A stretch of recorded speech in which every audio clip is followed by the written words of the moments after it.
I was 14 at the time when this story took place. During the winter holiday, it was decided that I would go to a holiday cottage owned by my uncle in N Prefecture, though my uncle was still in his 30s.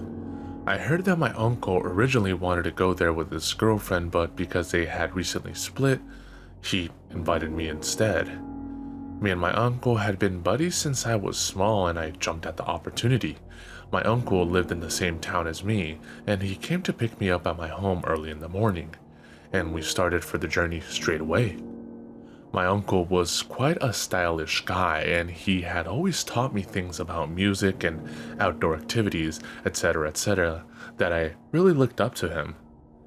The journey took us 8 long hours, but we enjoyed ourselves by talking and listening to music. When we were near the destination, we bought some food for supper at supermarket, and after a long climb up a steep hill, we finally arrived at the cottage. It was a wooden lodge, not large but looked neat and cozy. Below and not far from us, we saw a few other holiday cottages like ours, but these seemed empty. For supper, we had barbecue in the garden.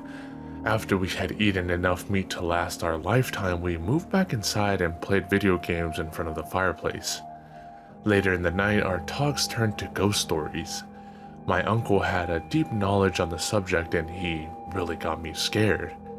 I would like to write about his other stories too, if I ever get a chance. Then, as if he suddenly remembered it, he said, "Don't go to the mountain behind the cottage." He said that no local people would ever go near the mountain if they could help it. Maybe it had nothing to do with it, but there was once a CEO who lived in one of the cottages below, and he hanged himself in the mountain. Well, how could I even imagine going there after listening to these stories? After this, we continued talking and playing, and it was nearly 5 in the morning when we finally went to bed. I woke up in the bright daylight.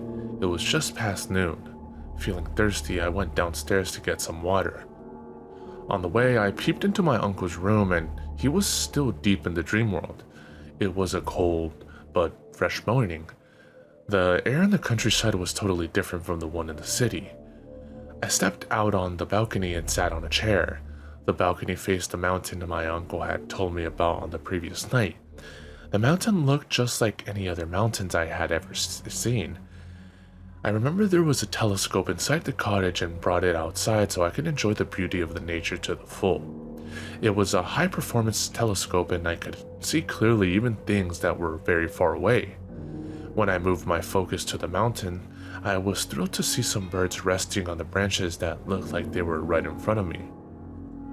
For about half an hour, I was totally engrossed in looking into the telescope until I noticed something was moving among the trees on the mountainside. A man? That was what it looked like. I could see the man's back. His head was totally hairless. He kept swaying back and forth. A local man? A dance? In his hand was a large scythe. It was just unbelievable that someone could be naked outside in this cold weather. Was it a part of a festival? But he was alone.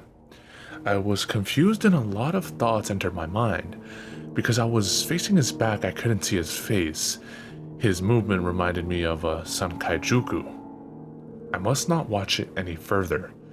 I instinctively sensed danger. He was probably someone a bit funny in the head. It was freaky, but my curiosity took the better of me. I set the zoom level to max. The hairless head, it was pure white. It gave me a chill. Just then, the guy, still dancing, turned around slowly towards me. On the first look, the guy's face gave an appearance of having an ordinary human face. It had a nose and a mouth, but it had no eyebrows, and there was only one eye at the top of the nose, the eye which vertically opened. I trembled. One-eyed, demented and deformed. Our eyes met through the lens. The guy twisted his lips. He was smiling. The moment our eyes met, I let out a scream. I couldn't stop crying. I just wanted to die. I was suddenly overcome by a strong feeling of depression. I want to die. I want to die. I was half crazed and kept running around the room when my uncle came rushing in. What's happened? Monster! Huh? The telescope. The mountain. My uncle looked through the telescope. He let out an indecipherable groan and put his head in his hands. He was crying. By this time, I had become a little calmer and asked, "What the hell was that?" Ko. He kept shouting his ex-girlfriend's name while crying uncontrollably. I've got to do something, I thought, and for the first time in my life, I hit someone really hard on his face. My uncle's body shook. 10 seconds, 20 seconds were gone before he finally looked at me. Jashi. Jashi? Listen, there are sunglasses in the desk in my room. Bring them over here. One for me, one for you as well. Why? Just do it. I handed him the sunglasses as I was told. With shaking hands, he put the sunglasses on and looked through the telescope.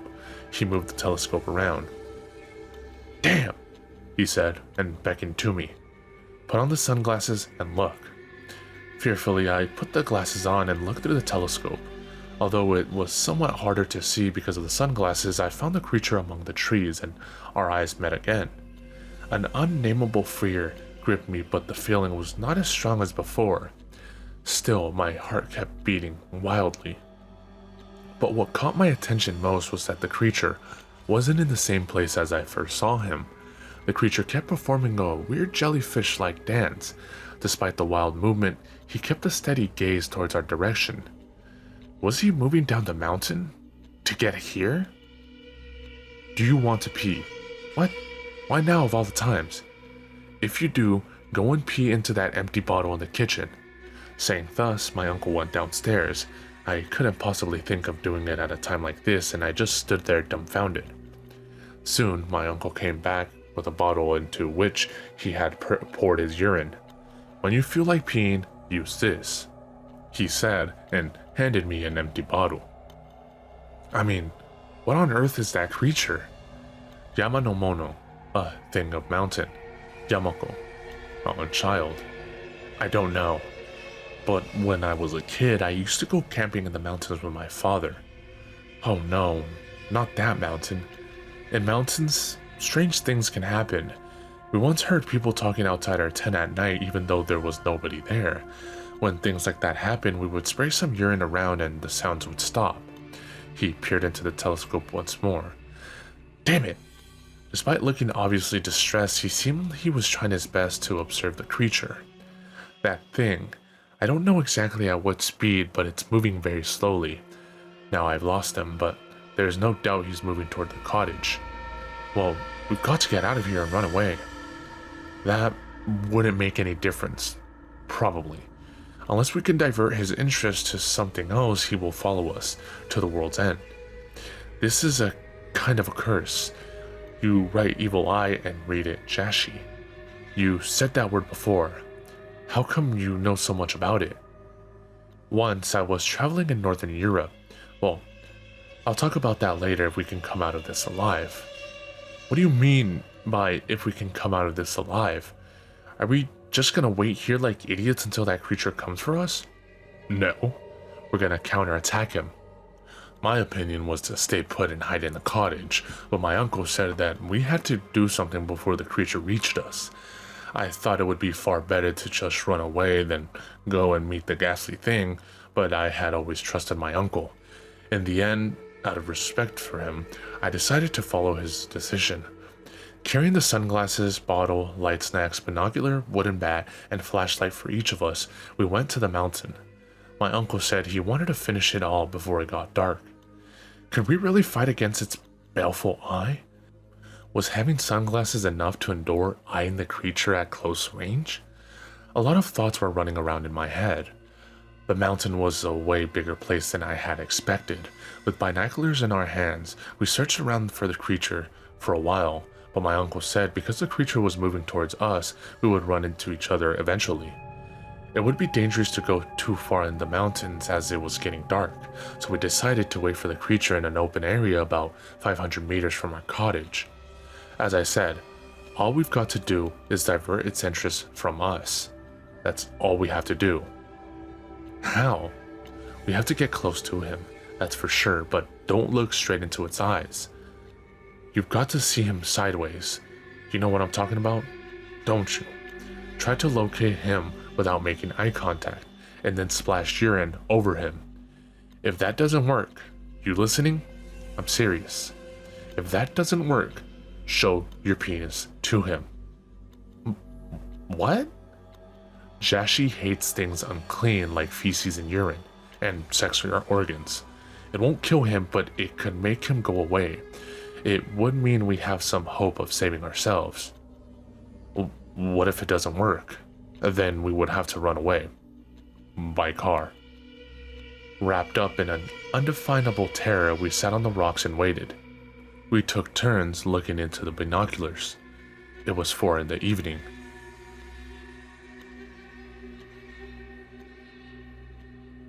Wake up, bro. It was the voice of my little brother, who died in an accident when he was 10. Wake up, bro. You'll be late for school. Shut up. Let me sleep for 3 more minutes. Wake up, bro. If you don't wake up, you will die. I woke up with a jolt. Was I asleep? That was simply impossible. How could I sleep in such a terrifying and stressful situation? I glanced at my uncle next to me. He was sleeping. Quickly, I shook him awake. He jumped up from the rock he had been sitting on. I looked at my watch.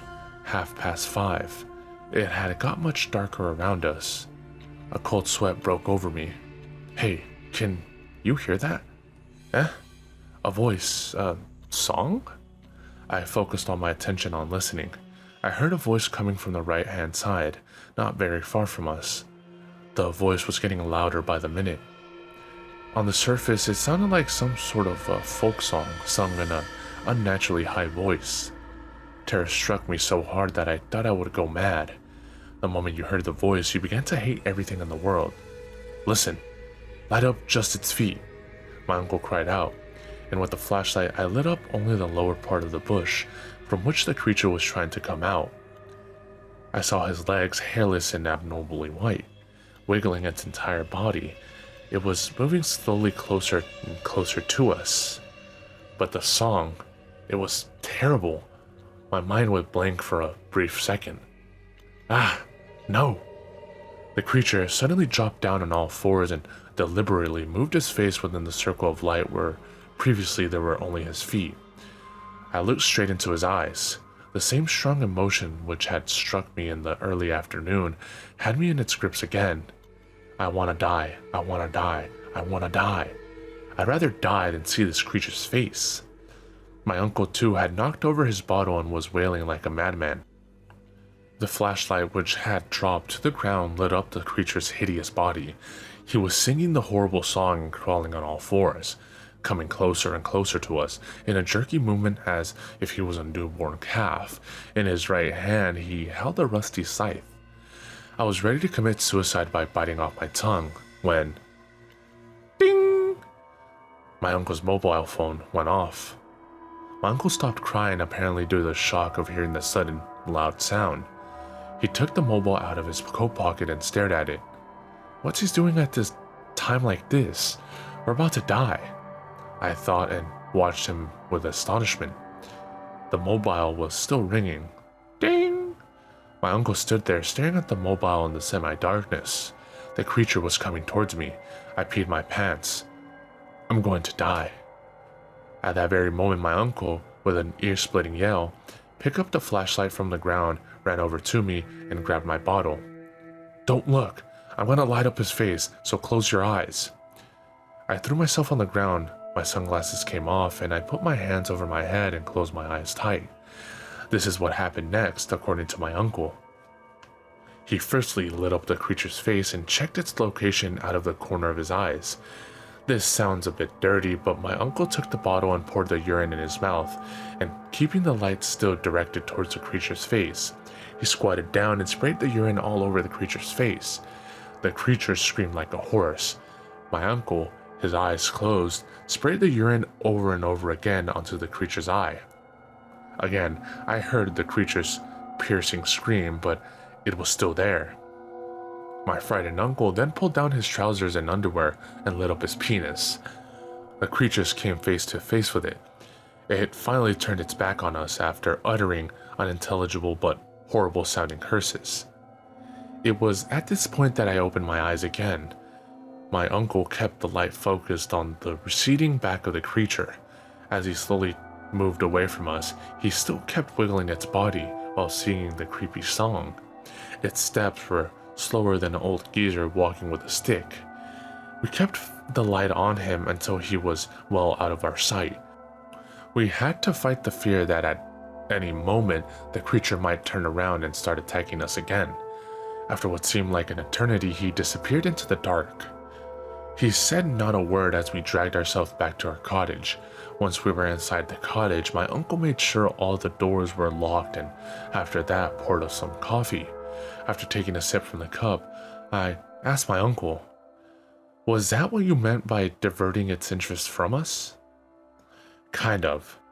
Though my private part had become such a sorry sight that for a moment I doubted it would have any effect on him at all. My uncle replied with a wry smile. And then little by little, he started telling me about Jashi.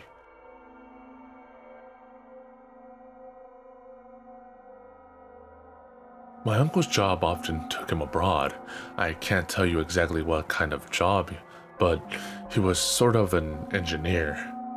One time he was staying in a town in Northern Europe when one day he received a visit from a local engineer whom he got to know through his work and who also sometimes acted as a translator for him. The man told my uncle that he had something interesting to show him. He then took my uncle to a deserted street. My uncle imagined they were heading to a strip club or something of the sort.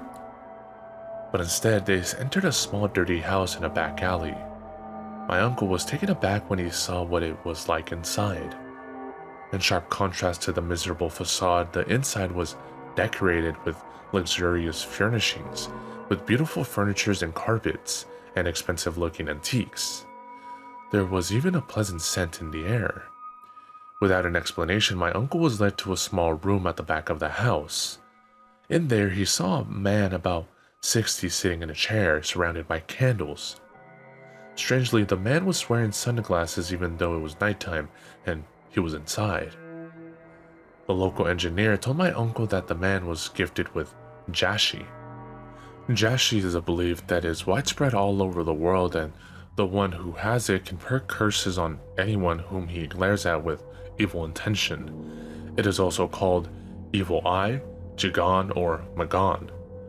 A powerful Jashi could make a person sick or even kill. My uncle listened to all this in disbelief. He thought they must be trying to play a bad joke on him or the man was some kind of magician.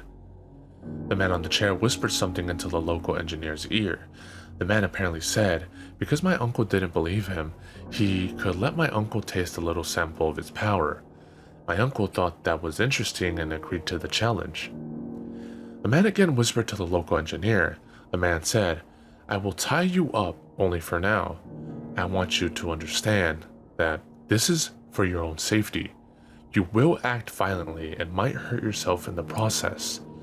All I will do is look into your eyes for just a second. That is all I will do." My uncle suspected they would play a horrible trick on him. Maybe the man's eyes were scarred or he wore special contact lenses, or they might have put some drug in the incense. My uncle didn't like the idea of being tied up, but the local engineer was someone he could really trust, so he agreed to the condition. The man came closer to my uncle, who had gotten himself tied to a chair. The engineer stood facing away from them. Slowly, the man took off his sunglasses and then looked into my uncle's eyes. And what happened to me next was very similar to what happened to us today, my uncle said, putting down his coffee. The moment I saw his eyes, I wanted to die. Although his eyes were just like any other eyes I have seen on a person's face, you just start hating everything that is in the world. He stared at me. Only for a second or two. It was much more powerful than, say, a hypnosis. The local engineer told my uncle that the Jashi man was prepared to kill for money. He was also being used as a tool in the local mafia conflict. A week before my uncle was supposed to go home, the news of the Jashi man's death reached him. The Jashi man was apparently murdered because he did something that caused the organization he worked for to lose face. He was found dead, bound to a chair in a whorehouse. Scattered on the floor around him were urine and feces. The Jashi man tore the rope by incredible force and killed himself after gouging out his own eyes. As I said before, Jashi hates things unclean. Maybe he was shown a strip club or sexual intercourse while covered with urine and feces. So, did he mean that the creature we just saw was a person who was gifted with Jashi? As if he had read what was in my mind, he continued. I don't know if he really was a monster or a human who had been brought up in some special way. I just thought simply running away from it wouldn't have helped us. That is why I felt we had to confront it at whatever costs. You heard before that human saliva can repel kappa, haven't you? Maybe our bodies are far more useful tools than mantra or omamori when it comes to repelling creatures like them. While listening to him, I remembered about the dream I had of my little brother during the attack. I told him that maybe my little brother tried to save me. I started crying. My uncle listened to me patiently, and after I had finished talking, he kept quiet for a while, and then he said, "That is very possible. Your brother was more mature than you. Do you remember about my mobile going off? That was from my ex-girlfriend, but it's actually impossible to receive calls on the mobile in this area. See this? It's out of range, so things like that can happen. Let's go home now. I think I'll sell this cottage. I want to give my girlfriend a call too." My uncle flashed me a bashful smile, and drinking up his coffee, he stood up.